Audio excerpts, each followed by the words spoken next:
자, 이제 계약 총칙에 이어서 계약 각칙 여행을 한번 시작해 보도록 하겠습니다.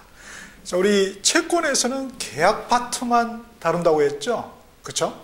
자, 그래서 계약 중에서도 민법이 14개의 계약이 나오는데 그 중에서 딱 3놈만.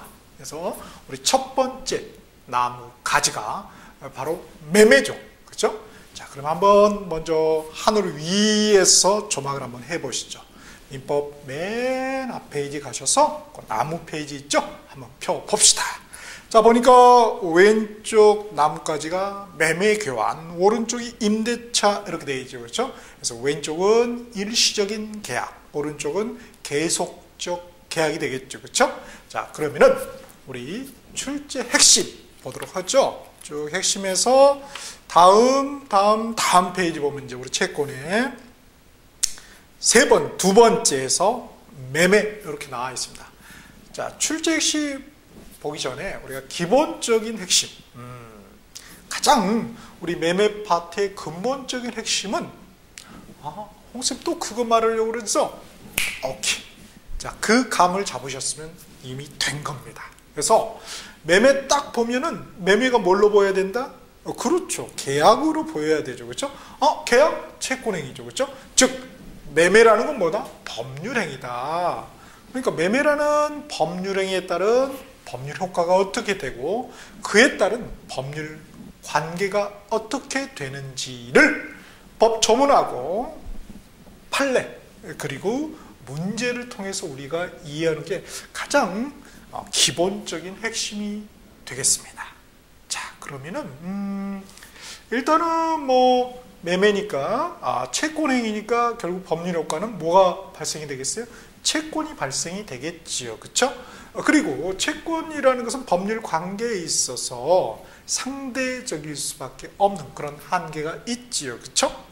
자, 이렇게 기본적으로 보고, 자, 그러면은 매매편에서는 출제자는 대체 뭘 묻냐? 출제 핵심. 그래서 두 번째 매매 보니까 첫 번째가 매도인의 담보 책임 이렇게 돼 있죠.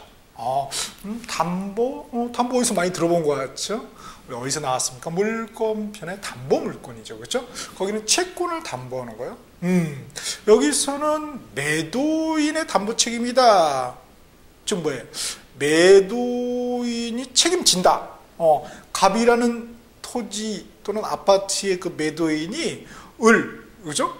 매수인에게 요 물건, 그렇죠? 그리고 요 권리, 결국은 법적으로 이 권리를 넘기는 거죠. 물건도 넘기기도 하지만, 그렇죠? 그래서 이 권리하고 물건에 대해서 문제가 있었을 경우에 책임을 지운다는 거죠. 누구한테? 매도인한테. 그래서 따라서 이 매도인의 담보 책임은 결국은 매수인을 보호하는 제도라고 볼 수가 있겠지요. 그렇죠? 자, 그래서 보니까 하자 유형별 또 매수인이 선이냐 악이냐, 그렇죠? 그런 물건이나 권리나 물건에 하자가 있는지를 몰랐으면 선일 것이고 알았으면 악의가 되겠죠. 그렇죠? 그렇게 구별을 해서 그 매수인의 권리의 종류, 그리고 과연 그런 권리가 있느냐 없느냐, 그걸 이제 구별을 줄 아는 게 이제 첫 번째 묻고자 하는 것이고, 두 번째는 보니까 우리 보통 매매 계약하면은 매매를 하면은 보통 계약금 보통 걸죠. 그렇죠? 자, 그래서 이 계약금에 의한 그 매매에 있어서는 또 어떻게 되는가? 이게 또 중요한 문제가 되겠죠. 현실적으로. 그래서 그 계약금의 성격이 뭐냐? 계약금이 대체 뭐냐? 어떤 의의를 갖느냐 이거죠. 법적으로. 그래서 해약금이냐, 위약금이냐. 그렇죠? 자, 그래서 위약금 같은 경우는 손해배상이 예정하고 또 위약벌이 있습니다. 이 중에 또 어떤 게 되느냐?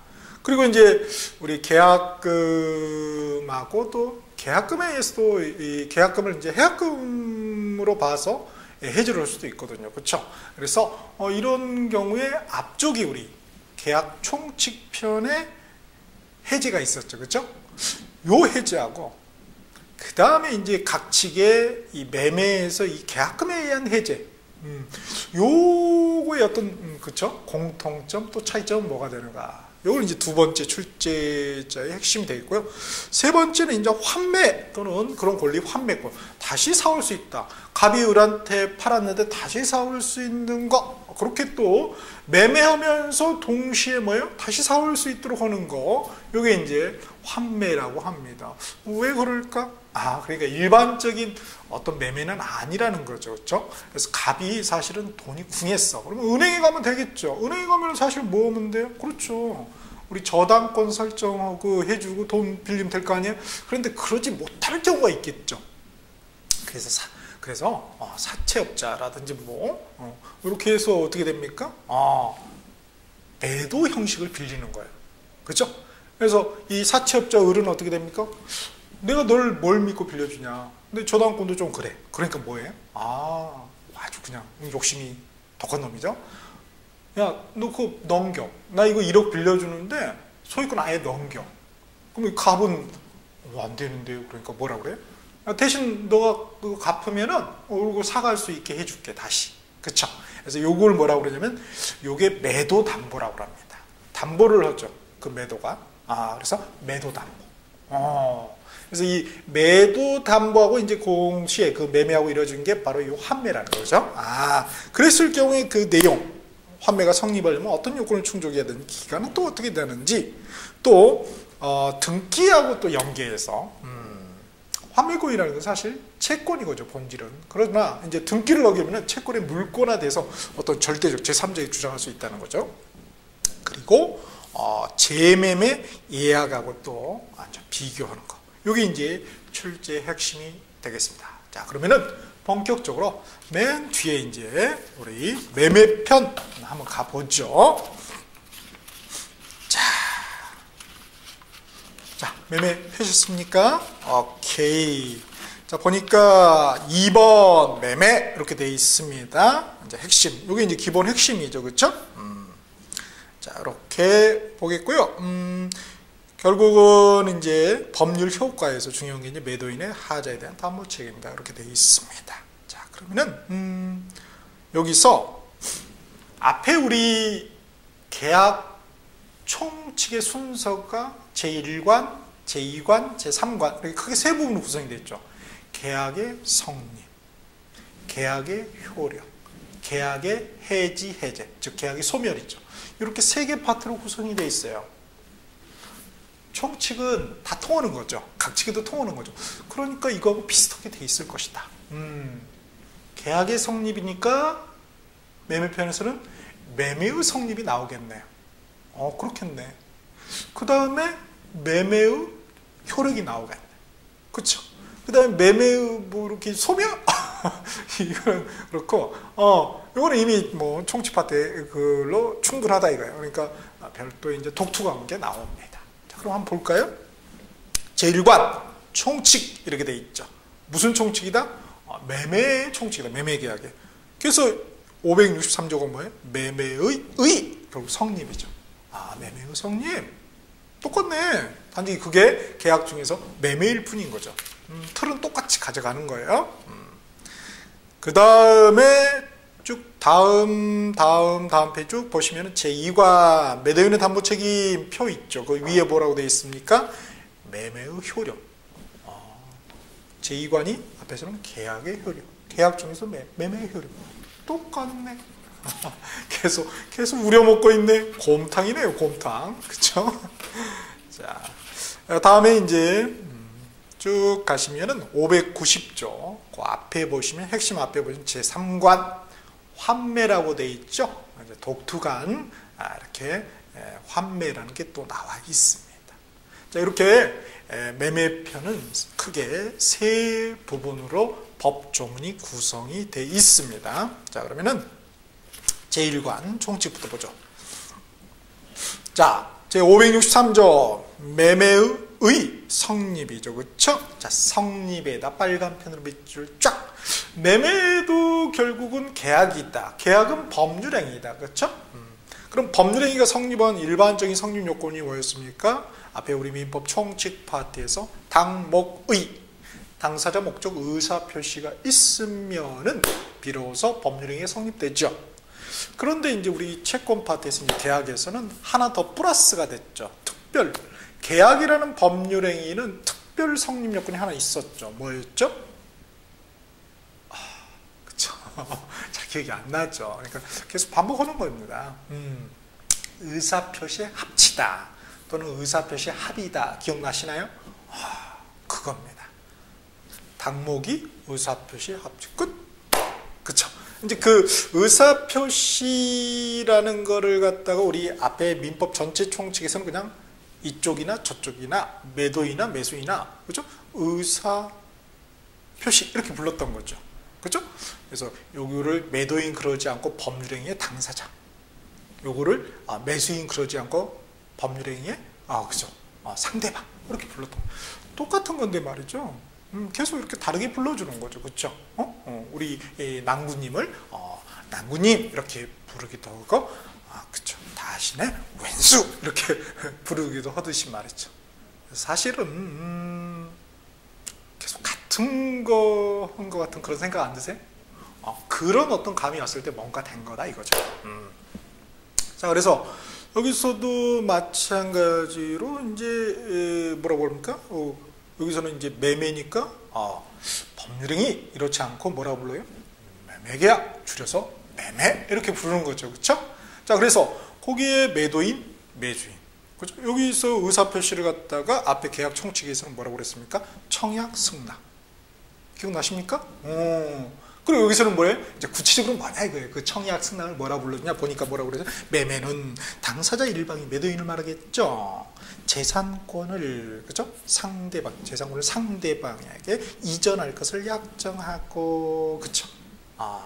그리고 상대방이 그 대금을 지급할 것을 약정함으로써 그 효력이 생긴다. 의사표시란 말 대신에 청약승낙이란 말 대신에 뭘 썼습니까? 약정.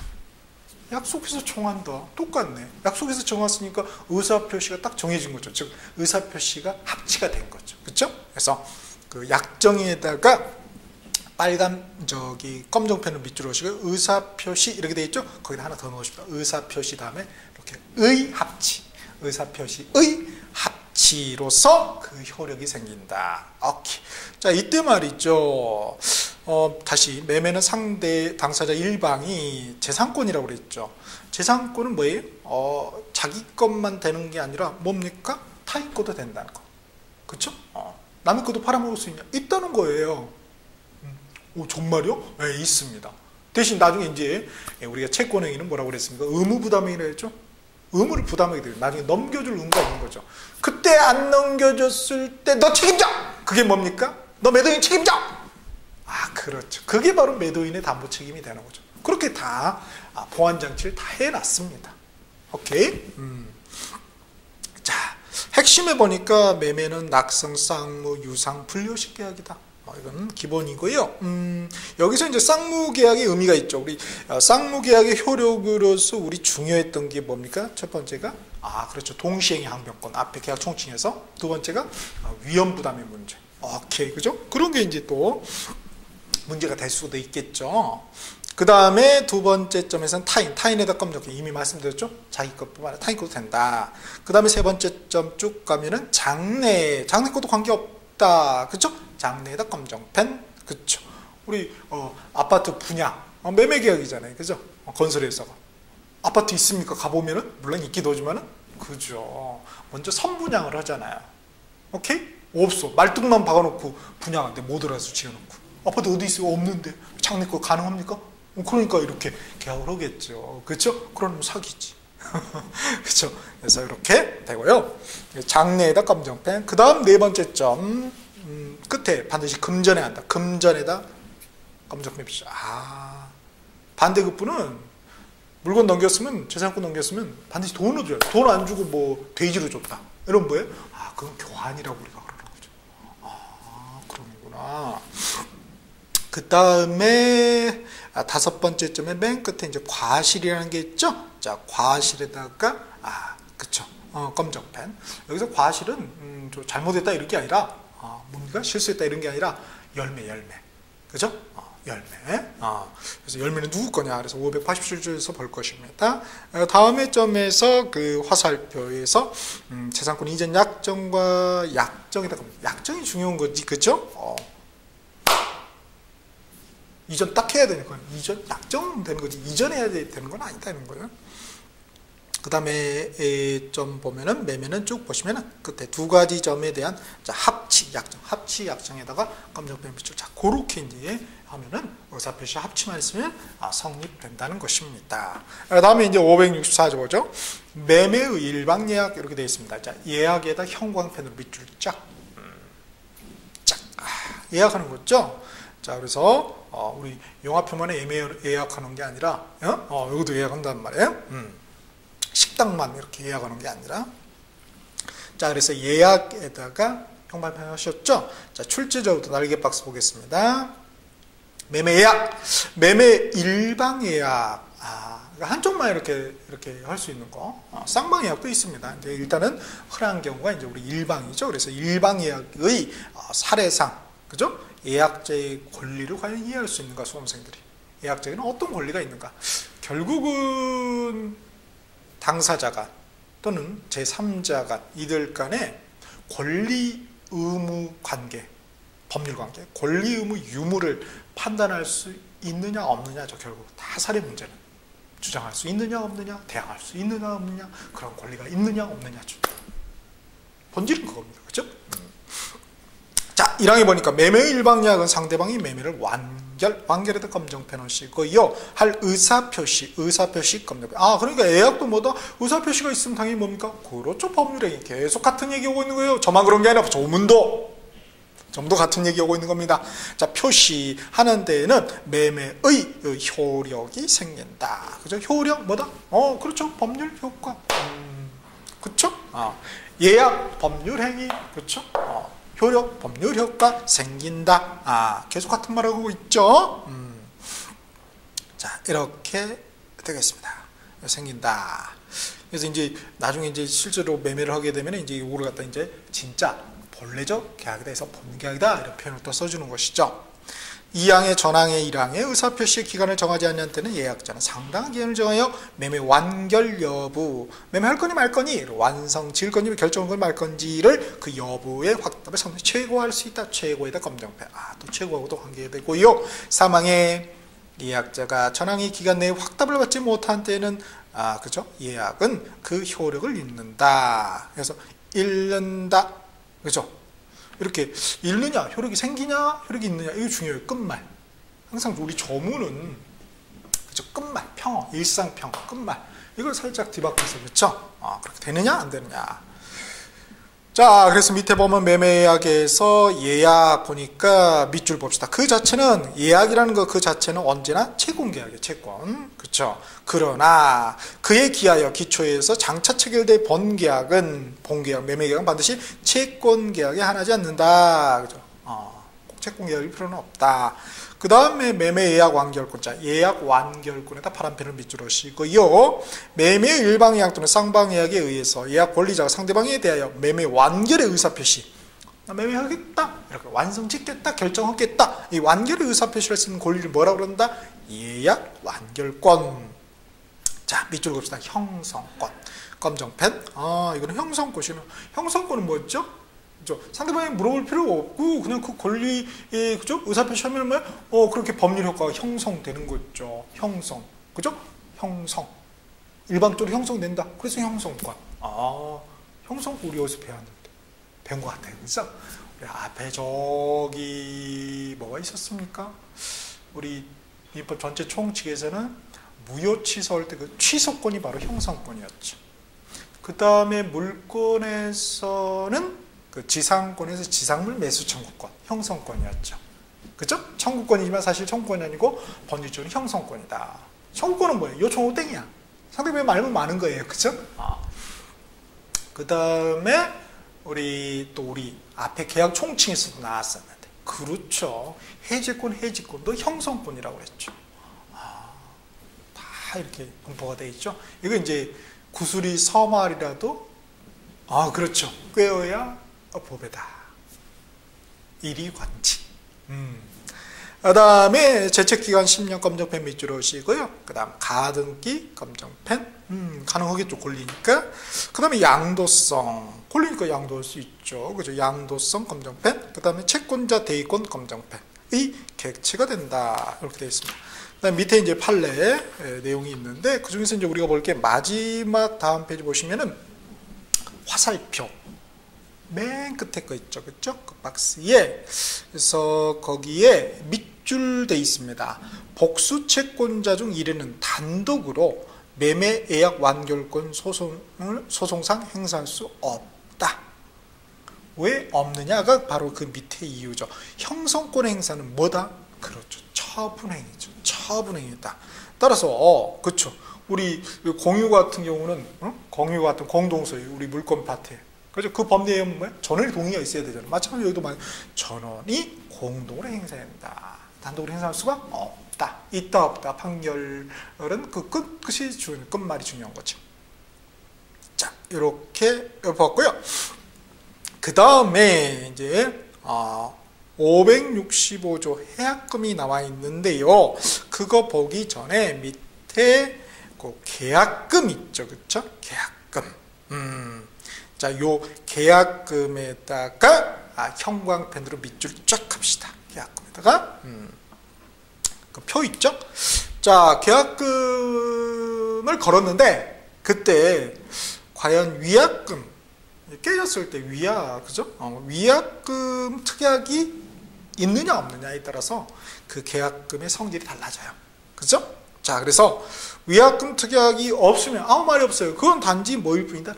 해약금이다. 좀 약한 개념이죠. 그래서 그게 이제 해약금을 565조 바로 위에서 규정을 하고 있는 거죠. 그래서 해약금에다가 파란펜으로 밑줄을 씌고 해제 시 소급표는 있으나 해약금이니까 해제할 수 있다는 거죠. 그렇죠? 소급표가 있어요. 해제를 하면은. 근데 소급표가 있을 뿐만 아니라 우리 앞에 계약 총칙에서는 뭐가 있었죠? 그렇죠. 바로 원상, 그렇죠. 원상 회복 의무, 손해배상 의무가 있었잖아요. 근데 그게 여기서는 문제가 되지 않는다. 해약금 먹고 떨어져라 이거죠. 그쵸? 그래서 원상 회복 손해배상은 문제되지 않는다 이겁니다. 그래서 이게 565조 2항에 규정이 되어 있죠. 바로 위에. 그래서 무효가 있고 없는지, 소급표는 있고 원상 회복 손해배상은 없다. 오케이. 그 다음에 특약이 있으면 뭐다? 위약금이다. 그쵸? 위약금에다가 파란펜을 밑줄자. 그래서 기억번에 위약금 다시 두 개로 쪼개져요. 이게 손해배상이 예정액이 될 수도 있고 위약벌이 될 수도 있습니다. 자, 손해배상이 예정액에다가 검정펜 밑줄을 하시고요. 예정된 금액만 청구 가능하다. 법원이 또 가면 또 가능해요. 좀 약하죠. 그러니까 더 약하다. 그에 반해서 위약벌은 뭐예요? 이거 제일 센 거예요. 그렇죠? 그러니까 해약금이 제일 약한 거고, 그죠? 매수인 입장에서, 계약원 입장에서. 그 다음에 이제 약한, 그 다음에 더 무거운 게 손해배상의 예정. 그죠? 더 무거운 게 이제 위약 벌이야, 벌. 도스토옙스키 죄야 벌입니까? 벌이야, 벌. 무섭네요. 위약벌에다가, 검정펜. 그래서 위약금 플러스 실손해까지 청구가 가능하다. 매도인은. 와우. 그죠? 또 법원이 끼어들 수가 없어요. 법원의 감액은 불가능하다. 근데 이제 밑에 좀 봅시다. 위약금은 통상적으로 무엇으로 추정된다? 기억번. 뭡니까? 손해배상의 예정으로 추정된다는 거. 그 다음에 계약금은 계약 체결의 증거의 증약금. 약속을 증거한 돈이다. 그래서 증약금의 성격도 있다. 그 다음에 매매 기타의 계약에 부수하는 행위지는 종된 계약이다. 그렇죠? 매매가 주된 계약이고, 그쵸? 우리 계약금, 이 계약은 뭡니까? 종된 계약이다. 종이다 이겁니다. 자, 그러면 이 계약금 출제자 의도는 뭐냐? 날개 박스 나와 있죠?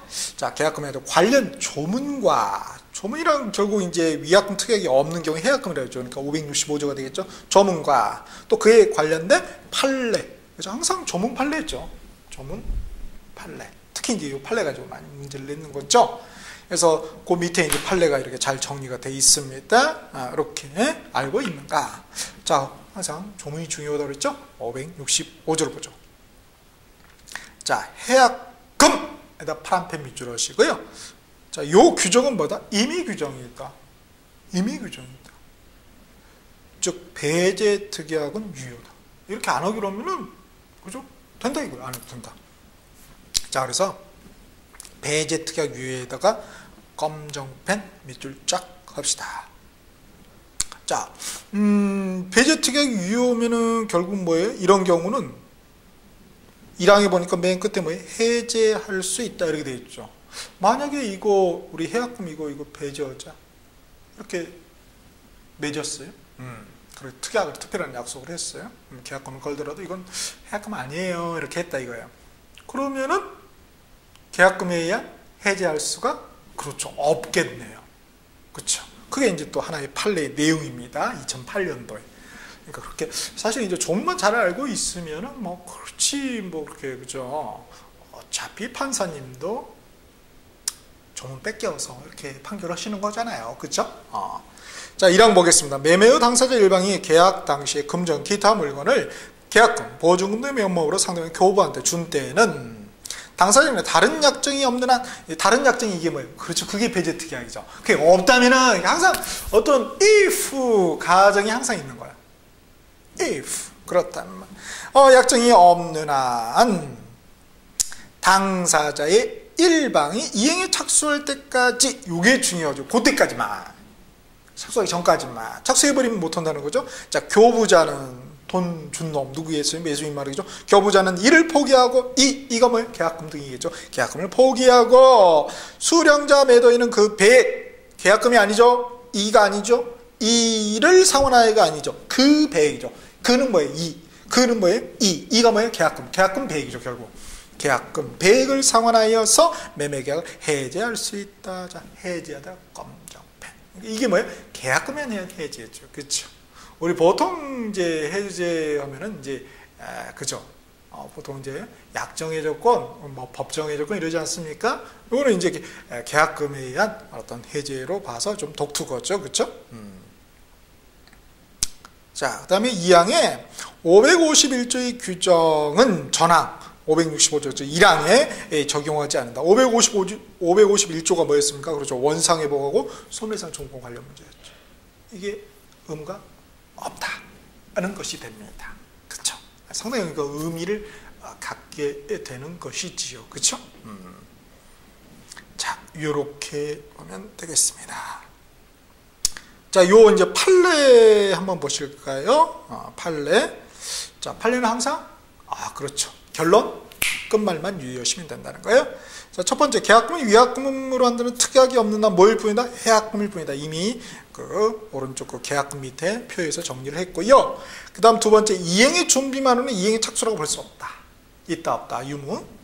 그 다음에 이행의 착수란 단순히 이행 준비만 안 됐고, 그쵸, 쭉쭉쭉 보시면은 그 내용들 보시는데 가로에 착수의 예가 뭐냐? 매매 계약상 중도금 지급이다. 그러니까 중도금, 계약금 걸었다 이거예요. 중도금을 내버렸어. 그러면 뭐 이행에 착수해버린 거죠. 근데 이 계약금에 의한 해제, 해약금에 의한 해제는 뭐예요? 이행에 착수할 때까지, 즉 정확히 말하면 이행에 착수하기 전까지죠. 그러니까 중도금을 지급하면 이행이 이미 착수가 돼버렸으니까 계약금에 의한 해제할 수가 없다. 이렇게 되죠. 그쵸? 오케이.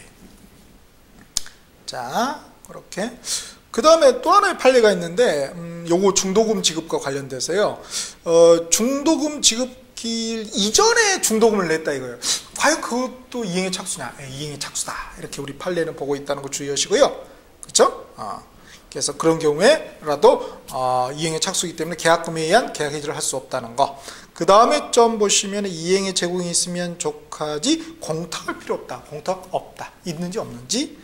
그 다음 점에서 쭉 보시면은 배제 특약했다면 그 해제권을 행사할 수 없다. 끝에 이미 말씀드렸죠. 565조가 우리 판사님은 임의 규정으로 보고 있다는 것이죠. 그 다음 마지막 판례, 계약금은 교부하지 않고 단순히 계약금을 지급하기로 한 약정의 경우에는 565조 1항에 의한 계약을 해제할 수 없다. 그죠? Why? 왜 그랬어요? 계약은 뭐예요? 계약금이 있어야 되는 거죠. 즉 요물 계약입니다. 계약금 계약은 요물. 이런 요물 계약이에요. 물건을 요구하는, 계약금이나 물건을 요구하는. 그래서 계약금을 지급하지 않았다면 그건 계약금 계약이 아니다. 그렇죠? 따라서 이렇게 계약금에 해지를 할 수가 없게 되는 것이 되겠습니다. 다음에 566조 매매계약의 비용부담. 자, 비용부담에다 검정펜. 이것도 임의 규정입니다. 그래서 배제특약 유예에다 검정펜. 자, 그렇게 보시고, 자, 매매계약에 관한 비용은 당사자 쌍방이었는데 균분 부담이 한다. 아무 말이 없으면, 그죠? 그 다음 567조 유상계약. 대가가 있는 계약의 준용. 자, 준용에다가 파란펜. 준용해봐야죠. 그럼 봅시다. 번절, 매매 규정이라는 거예요. 매매 규정은 매매 이후 유상계약. 그러니까 앞에 뒤에 이제 우리 교환계약, 임대차 계약이 나오잖아요. 거기에도 똑같이 준용이 된다는 거예요. 그러나 그 계약의 성의를 허용하지 않아도 또 준용이 안 된다는 것이 또 규정이 되어 있습니다. 그래서 이런 이제 이 법리들이 매매 그런 법리들, 그죠? 담보 책임, 그죠? 중요한 게 제일 중요한 게 담보 책임인데 그게 뒤에 교환, 임대차에도 그렇죠. 담보 책임이 준용이 된다는 것입니다. 꼭 주의하셔야 됩니다. 자, 이렇게 해서 우리 매매 계약의 제1관에서 매매 계약의 어떤 성립 파트를 한번 정리해 보았습니다.